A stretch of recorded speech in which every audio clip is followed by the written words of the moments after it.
what's up, guys? I guess that's a good segue. How does it feel to be working in a show that can create a whole new generation of fans?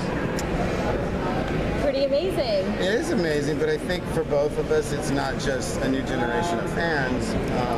It's the messages that they understand from the content, and then they communicate it back to you. Like when you're watching girls watch it, and they say afterwards, "This makes me feel powerful." You just want to. You just feel like, okay, I've done. I could retire and know that I made some sort of difference. So yeah. I think it's so important to make sure that we have stories, particularly like in pop culture, that are like inspiring and positive and challenging young generation, the next generation, to take in those ideals for themselves. Like, yeah, you can be cool and you can kick butt, but can you make sure that you give your friend a second chance? Can you make sure that you get to know someone that you don't understand or may not like?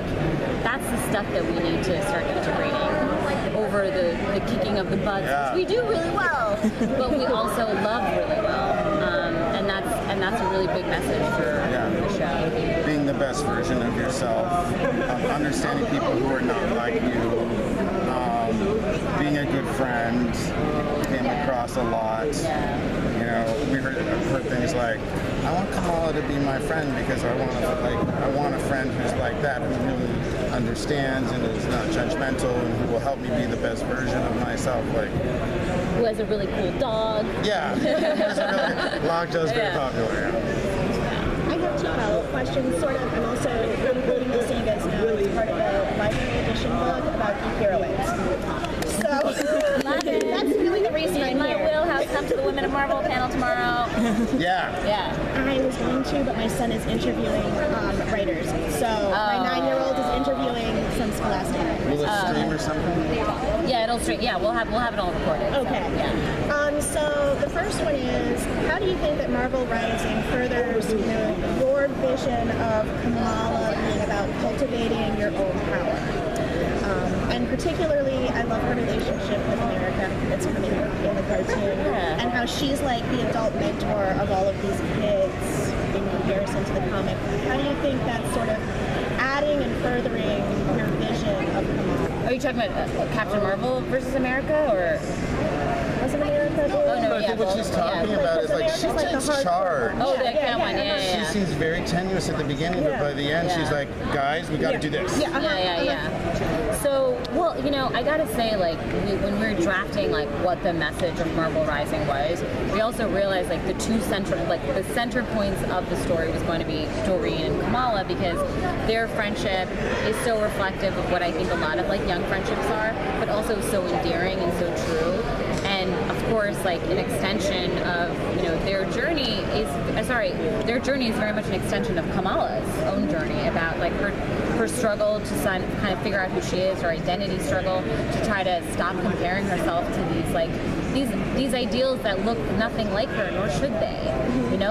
She should try to find a way to find a way back to herself and find a way to cultivate that unique power.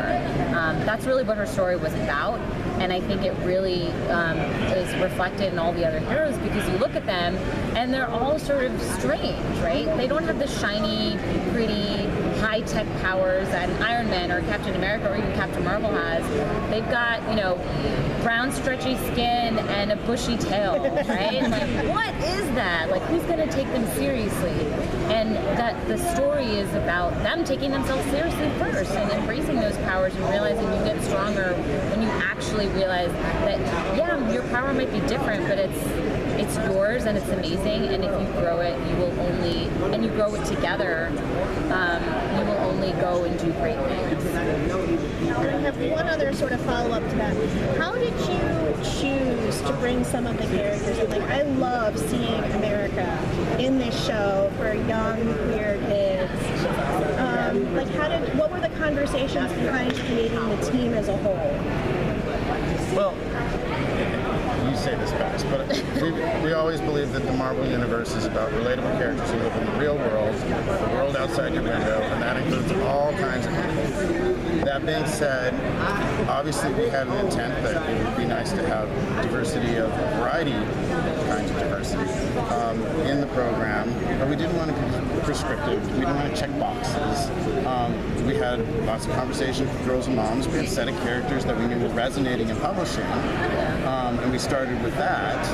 And then they were like, yeah, I like that character because I want to see her story, or I like that character, I like her various qualities about her, and that helped us just sort of congeal a direction around this set of characters. And really they were very interested in how they interact, not about who they are in terms of race, religion, or background, but how they act with each other. They wanted to see America be tough because of her sad backstory, and see her play off of Kamala and Doreen's crazy positivity, and see her soften. That's something that they asked for. So those are a lot of the reasons why we have this wonderful set of characters. Yeah, and they're characters that have helped bring in new audiences for us on the publishing side, and that we thought it was important to make sure that we invest in them and we continue to tell stories with them. I sort of have something related to that because she mentioned America. My comics guy would kill me if I didn't ask. He really wants to know if you intend to bring in Wiccan later. Okay, where, in Rising? Yeah. Oh, I mean that would be great. We just have no plans at the moment. Yeah. But I love Hulkling and Wiccan, and that just I would too. I really want a comic book of Hulkling and Wiccan. So, like, please demand it. All right. Well, I'll tell him. He sent me like 3 messages about it. So I'm like, I have to ask, or he will kill me. As somebody who collects like published art pages of Wiccan and Hulkling, yes. Which is like a fun, like a teen rom-com, but with Hulkling and Wiccan. But they have to be broken up, and so they get back together. So it's fun when they're in the relationship. You know?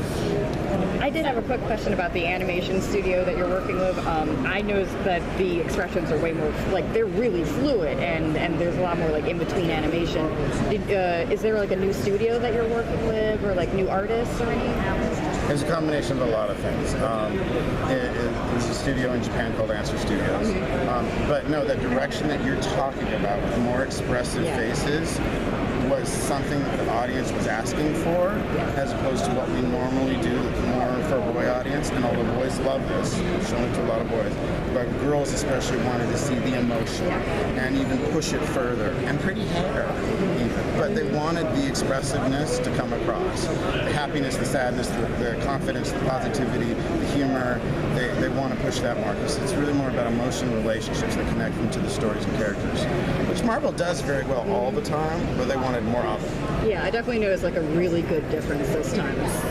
I want to also just give a special shout out to Helen Chen, she's actually an artist and animator, designer, but she helped us on the creative development side, just to start figuring out what the characters look like, just overall like new characters, like the hair, the outfits, all of that stuff, the expressiveness. She really helped build that format before it went to the studio, and she's just fantastic. Sorry, it was Answer Studio? Answer Studios in Japan. Oh, cool. Thank you. Thank you all so much.